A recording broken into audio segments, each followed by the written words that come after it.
If you saw the first Avatar films, then you Not probably good. don't need any additional incentive to not watch the upcoming sequels from director James Cameron, who hasn't made a decent film in Holy shit. Me and Matt Walsh agree on something. James Cameron, kind of uninteresting after a point. about, I guess it's been probably 20 years. Of course, the original What movie could he be talking about that's 20 years old? James Cameron directed like Terminator 2 in the 90s. Aliens was in the 80s.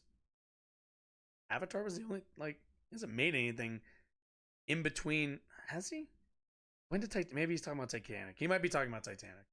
original Avatar back in 2009 was a massive multi-billion-dollar hit, but that was due mostly Before to this that, it was just period of Titanic. mass societal psychosis that caused millions of people to believe temporarily that it was a good film. It was a very Not wrong. bewildering time for people like myself who never fell under this hypnotic This is trance. so weird. This is Eventually, the though, weirdest everyone woke experience. up I'm from their agreeing with Matt hallucinogenic Walsh stupor and for realized once. that Avatar was, despite the special effects, one of the least interesting and least inventive films ever released. Oh my god. Holy shit. We found the one thing Matt Walsh is right about. Probably for the wrong reasons. But we found the one thing he's right about. Holy shit. This feels different. This feels new. This feels epic. I can't believe I agree with Matt Walsh on something. At the very least, so far, unequivocally, fully agree. You and me, Matt, right here, man. Fuck Avatar. That movie is fucking stupid. Wasn't even that interesting. I just don't think Avatar's a good movie. It's fine. It's got good visuals. That's it. It's literally it.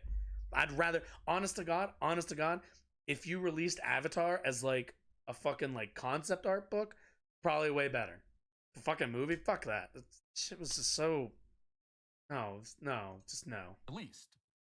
It was essentially just Disney's Pocahontas, but with blue people and less singing. My It God. was a film Yeah. so lacking in wit and creativity. Oh my that God. the natural resource that everyone is fighting over. Oh in my the God. Film, it centers around this natural resource. Isn't it called like the Force and or some it's shit? called unobtainium because Holy shit, that's it's worse. difficult to obtain. Oh my God, Matt Walsh is That's making like fucking every good point. Holy shit. Level What of is writing happening? We got in this film. It was the kind of film where the bad guy is an evil army officer with a scar on his face who's motivated to do bad things because he's the evil bad guy. And that's what evil guys do. And I would continue in my critique of the movie. It's but fucking it was stupid. So utterly forgettable that Can Matt Walsh just make a channel of him just critiquing Avatar? Can I vote for that universe? Matt, I'll subscribe. I'll fucking give you a $5 dono. Just bitch about Avatar, man. Like, I will be okay with that. Fuck this trans shit, man. Like, get on the Avatar hate train. Love it. much else I can really say about it. Damn it. I will say Oh that no. it was one of the only times in my life that I almost walked out of a movie in the theater. The only reason I didn't is that I actually fell asleep, and and this is true. Hey, that's what happened to me in Batman vs. Superman. I missed like 45 minutes because I took a nice nap. Thank God. Thank God. All of this to say, the sequel, set to be released in a couple of weeks, is guaranteed to be Looks just terrible. as boring. Now, almost all sequels are terrible, even sequels to good films. What? Okay. Usually the argument is that sequels are better than are like the good, like Back to the Future 2, Empire Strikes Back, The Godfather Part 2, like Aliens better. But Aliens is allegedly better. Fucking Terminator 2. Fucking what are other good sequels? Not Pacific Rim, not that Pacific Rim sequel. That was shit. Good sequels. What's a good sequel? Someone give me a good sequel. What are good sequels? Fucking, what am I saying? The Dark Knight Rises. Fucking amazing sequel. Fucking, what else? Batman vs Superman. No, super bad. Fuck, what else is like really good? Sequels, I think sequels get a bit of a bad rap. All right, there are some really good sequels. There are a lot of there are a lot of really shit sequels. But sometimes fucking The Last Jedi is fucking great. Last Jedi way fucking better than the third one, and definitely better than the first one. The Force Awakens one. And in that trilogy, Last Jedi, easily best one out of the three. Easily. What else? No, Quantum of Solace sucked. If you really count that, I mean, it's the reboot, so I'm assuming you count it. The one after GoldenEye kind of sucks.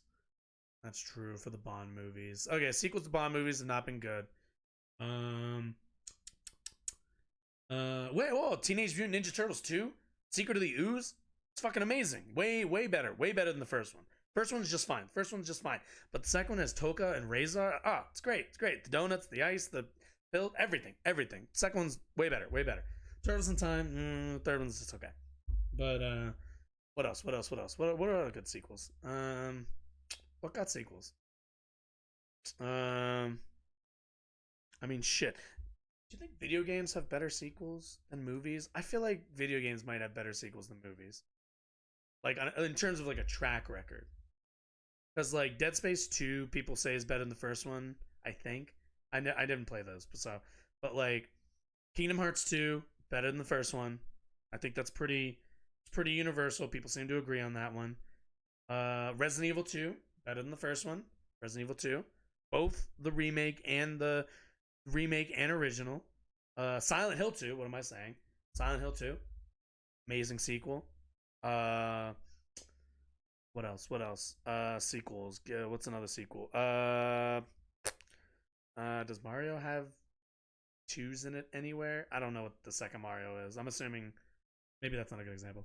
Fuck, what are like 2? What's another good one?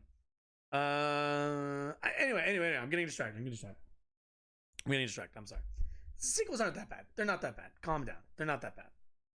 Not that bad. Sometimes a sequel is good because you don't have to worry about the world building or like any of the rest of that bullshit. You can just get right into the movie. Sequels to bad films are doomed from the start because they're building from a foundation of crap. And yet, not wrong. From the director's recent public statement, sometimes you can fix bad, shitty first movies with a good sequel that fixes the problem. Sometimes, not always. Sometimes you get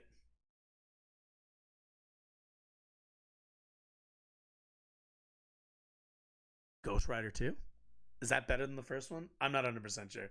Sometimes you get like you get that, and sometimes you get like Silent Hill Revelations, which is trash.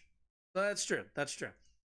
Statements. This sequel may well be awful in ways that exceed. It's definitely going to be bad. It's definitely going to be like utterly uninteresting. From the New York Post, it says James Cameron has revealed that his long-awaited Avatar sequel is rooted in his personal issues. Quote, I thought I'm going to work out a lot of my stuff artistically that I've gone through as a parent of 5 kids. Cameron, 68, told The Hollywood Reporter. Jesus. The overarching idea is that the family is the fortress. It's our greatest weakness and our greatest strength. I thought, I can write the hell out of this. I know what it is to be the a-hole dad. Don't be distracted by parties and presents this holiday season. Instead, join Hallow's most anticipated. No, we're not going to do that. Quote, seems appealing to you that got his personal issues. I'm made if somehow a big this holiday season. If somehow what the fuck was that transition? You guys have a budget. What kind of disgraceful transition was that? God. A big budget sequel to the most overrated film of all time, made as a means for the 68-year-old director to work out his personal issues, seems appealing. Matt, that's like every movie. Then that is literally every movie is somebody working through their personal issues. Reflecting back on his career, which includes highly publicized clashes with studio executives, Cameron said, a lot of things I did earlier I wouldn't do career-wise, and just risks that you take as a wild, testosterone-poisoned young man. I always think of testosterone as a toxin that you have to slowly work out of your system. Well, good news, James. I mean, I do definitely don't you like lose testosterone as you get older because like you don't need it as much? I don't know if that's true, but that just sounds like kind of how it works out as you get older. You just kind of stop being less testosterone driven, I guess. You're just less, you're less dense with that shit. It seems that you've mostly succeeded in that regard. Nobody will accuse you of having excess testosterone. But for the record, testosterone is not a poison, nor is it a toxin. Oh my God. Wait, is that what this is about? I thought this was something more to this. Is it literally just he used a word? Oh, come on, dude. Ugh, Matt, we were friends. We were buds. We were pals. Thought we were cool, man. What the fuck? Okay, look. Matt is now going to complain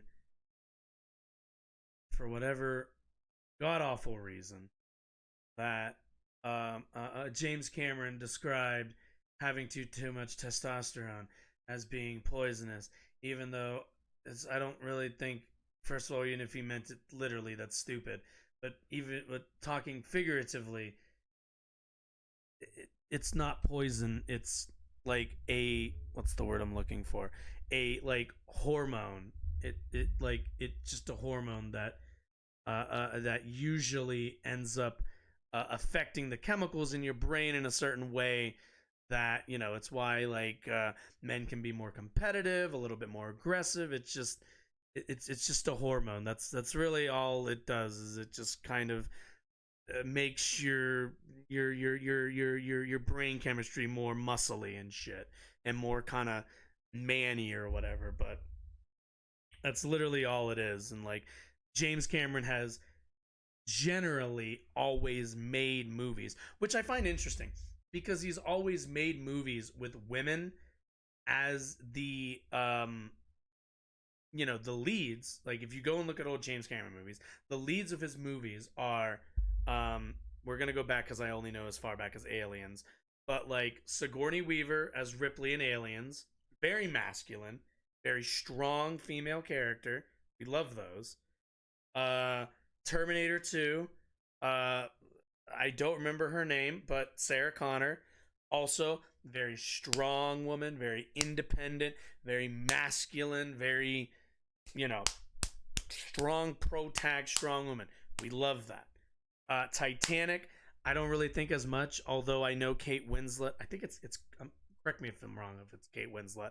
Um, if I remember correctly, she's like the main protag, and Leo is just the little the love interest boy toy thing. I don't know. I've never seen Titanic. It was on like 2 VHSs, which was an immediate no for me back in the day. So never seen it. No interest. I'm fine. The only thing I really love about that movie is the part where the band is all like, "It's been an honor playing with you boys," while the fucking ship sinks. That's what I would do if I was in that situation. If I could play an instrument, I'd just be like, you know what? I'm gonna go down doing the thing I love, playing my fucking trombone, play the fucking Evangelion theme on trombone, and just go down with the ship. That's how I want to go. But James Cameron is kind of always, what's the word? Not I had a word and it wasn't the word I want. Injected.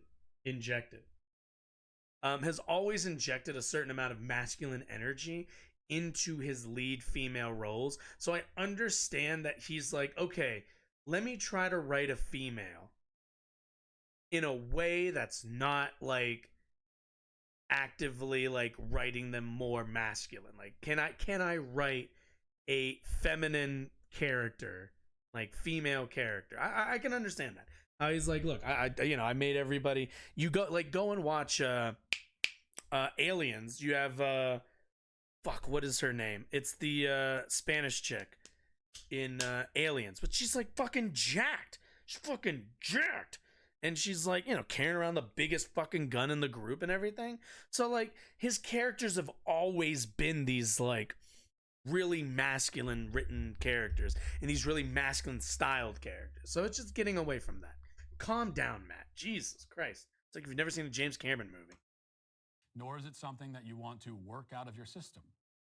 It is, in fact, a hormone vital to growth and vital to development, which maintains vital to male development, maybe, or development for anybody who wants to be a man. Of course, the irony here is that if you asked him, about the subject, James Cameron, as a Hollywood leftist, would almost certainly as a Hollywood leftist, I love that. He's a fan of gender affirmation drugs and procedures, which means that I knew it. Testosterone is only a poison when it's naturally produced. Testosterone in the form of a drug given to gender-confused girls. So I really love. Okay, now I guess we have to talk about it. Okay, so besides the fact that Matt Walsh is conflating a figure of speech and a literal description, because poison is not what testosterone is by definition, because poison like negatively affects the body in a way that could kill you. So literally, like, testosterone can't be that because it doesn't do that. Hormone, it influences the way your body functions and the way it develops. So besides the fact that he's conflating those two things and literally throwing a hissy fit about it, obviously he's going to take the angle around gender affirmation and everything else, which I find really funny. And I had a feeling he'd end up taking this angle. Because if you're Matt Walsh, you believe that being a man is all about biology, right? That there is a biological, what's the word? There's a biological bar you must pass to be a man. Yet, he understands the more colloquial and more society and what's the word I'm looking for? The more cultural construct of giving someone's masculinity away, right? Because Matt Walsh names this video and is going to talk about how James Cameron has already mentioned and made a few snide little jokes, which I did catch. But he's already made kind of the little joke of like, her, you don't have any masculinity left. Her, you're not a real man. Her, right? But if you're Matt Walsh, how could he possibly do that? I ask, how does a man give up or relinquish their legitimate and actual masculinity? How? Because to Matt Walsh, being a man is about having a penis. Being a man is about having I don't know, that's actually kind of really the only, probably to Matt Walsh he would say having short hair, having larger muscles, which by the way are not traits that are inherent to men. There are women who have much larger muscles and much more muscles than I do. There are men who have much shorter hair than I do. My hair goes down pretty fucking far. So, obviously, it can't be a biology thing. And this is where Matt ends up kind of revealing that he's full of shit. Because he's going to complain about the biological realities of being a man and then constantly reinforce the understanding that being a man has nothing to do, zero, as Bernie Sanders would say, zero to do with being a man. Doesn't. Biological realities are just one more measurement, as equal as long hair, as equal as physicality, as equal as height, as equal as everything else. Being a man has nothing to do to Matt Walsh about you having a dick. Being a man to Matt Walsh has everything to do with you acting like what he perceives a man is, which is short-haired, a beard, gruff, deep-voiced, all of these things. If you ask Matt Walsh to describe a man, he would probably not even get around to having a penis, unless you pushed him about biology. Because that's not what being a man is. We all know we all say it every single day. Real men do this. Real men do that. We all do it every single day. It's a construct, my dude. Get that through your thick skull. Also, you're being really triggered right now about about this whole Cameron nonsense. You're being very, very triggered, Matt Walsh. Girls is wonderful, and it's medically necessary and affirmative. But if it's naturally produced by men, testosterone in the form of a drug given to gender-confused girls is wonderful. Well, if they if they identify more with the male gender, then it would make sense, wouldn't it? you would, if somebody identifies more with the male gender, wouldn't it be good to supply them the hormones to act according to that gender? If you're a woman, what's funny also is I'm sure Matt Walsh would decry masculine women, because Matt Walsh doesn't like masculine women. I would bet any amount of money Matt Walsh would be incredibly intimidated by like a really chiselly, like bodybuilder type woman. You'd probably find that to be not very woman-like, which, fun fact, doesn't fucking matter. This is the entire point, dude. Like, none of this stuff is fucking biological. All of it is just whatever you have up here. And I'm sorry, I don't know what to tell you, man. It's the science has gotten away from you on this one, and society. And it's medically necessary and affirmative, but if it's naturally produced by men, then it's bad. Absolutely. And yet Cameron is really only guilty of being overly honest here, if anything, because this is how our society generally treats men and boys. Absolutely. Young men are poisoned by the toxin of testosterone, we're told. That's the essence Are you stammering, of Matt? masculinity, after all. I don't stammer. And I just do the Obama thing. In particular, can be wild, can be aggressive. They can be prone to risk taking and confrontation. What is risk taking and confrontation? What is risk taking? I really do love how these guys always try to tie their biology back to like a capitalist value at the end of the day. Because if you said, is it good to be risk taking? Most people say it really depends. But for this guy who's definitely a capitalist, he would say risk taking is good. The people who take risks are the inventors, the creators, the people at the top of our class, the capitalists. They have tied this dude ties his entire value as a man, or not, maybe not his entire, but he ties a core part of being a man, of risk taking, because women don't take risks apparently, to explain why there is a biological reason for men being CEOs and women not being CEOs. That's what he's trying to launder with that talking point. Understand, that's the angle he's going for on that one. A big role in that. But our approach as a culture should be to help these boys and young men harness their masculine energy. Sure. Not suppress it or purge themselves of it or drug it out of them.